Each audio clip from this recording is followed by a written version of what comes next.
So Jack Frost asks, why do the Gospels have so much dialogue compared to other historical works? Did authors put words into Jesus' mouth? Um, no. If you look at Mark, there's not a lot of dialogue. He's basically doing things. And this type of work is known as a bios. Um, we would call it a biography today, but it's centering around um, a preacher. So it's going to record his words. But Mark, the earliest gospel, basically records his actions. Now we know about that there was another source, and we just call it source, but we use the German word Quelle, so it's called Q. Sometimes Q doctrine, Q document, or the Q source, which is redundant, the source.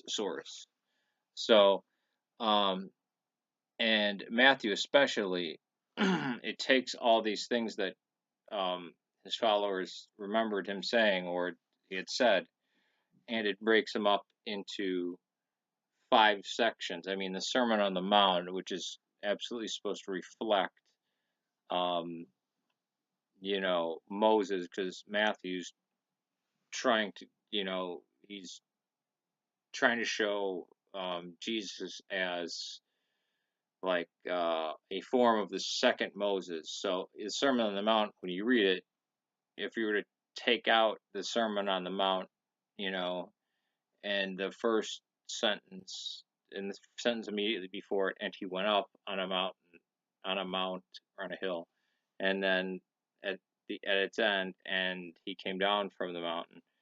If you took that out, it would flow much better.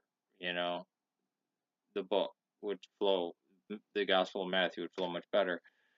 But it was put in there for a reason. And then you have Luke, which has Q, and Mark as well, but is not a fan of Matthew. So it puts in all this stuff that Mark is missing, right? Because Mark, what is Jesus? What is Jesus actually? What is he actually teaching? There's not a lot of meat there of what he says, right? He's just immediately going here and then there and then here. And if you have a red letter Bible, I mean, I don't, but you'll be able to see that obviously that like the Matthew and Luke are loaded with this kind of like, I mean, just pages of stuff that Jesus said. And he obviously didn't say these things all at once. I don't think the Sermon on the Mount was that he said all that stuff at that one time. It's just the author needed to fit it in, right? And he was also trying to make him look like Moses. And these these parables and speeches and things that Jesus said are mainly broken up into 5 different places in Matthew, reflecting the 5 books of Moses. Um, with Luke, he's using Q as well, so he's putting it.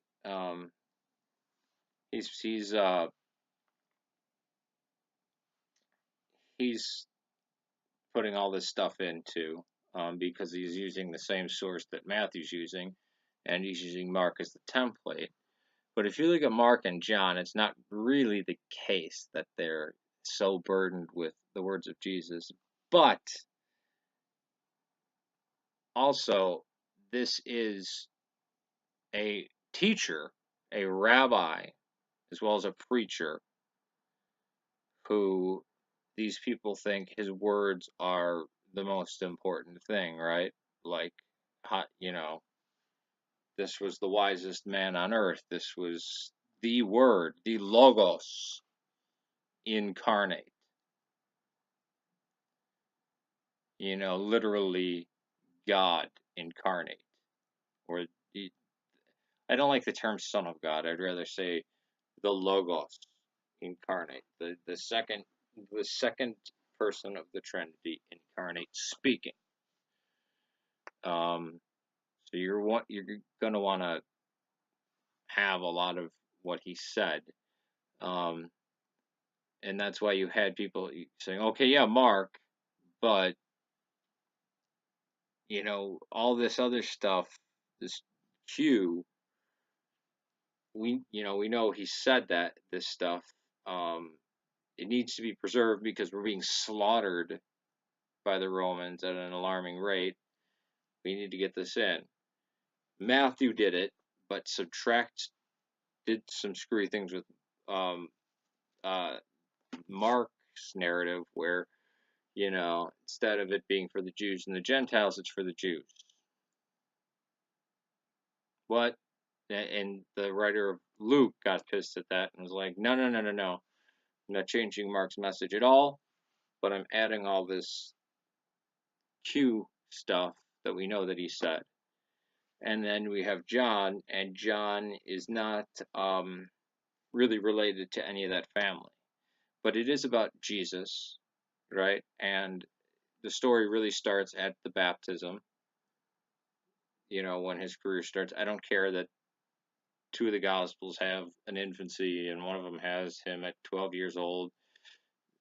The main bulk of it, the important parts of it, not that the virgin birth was an important, was him after being baptized by John the Baptist, going out and preaching, right? That's what he did. He went out preaching and performing miracles.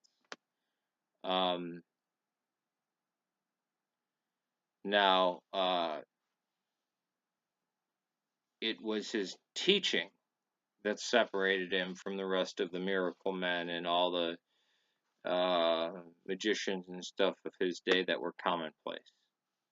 That was seen as commonplace, and you'd want to hold on to that. I mean, even the story of the woman caught in adultery, they're like, we know he said this, but I mean, for a long time it was in Luke, right?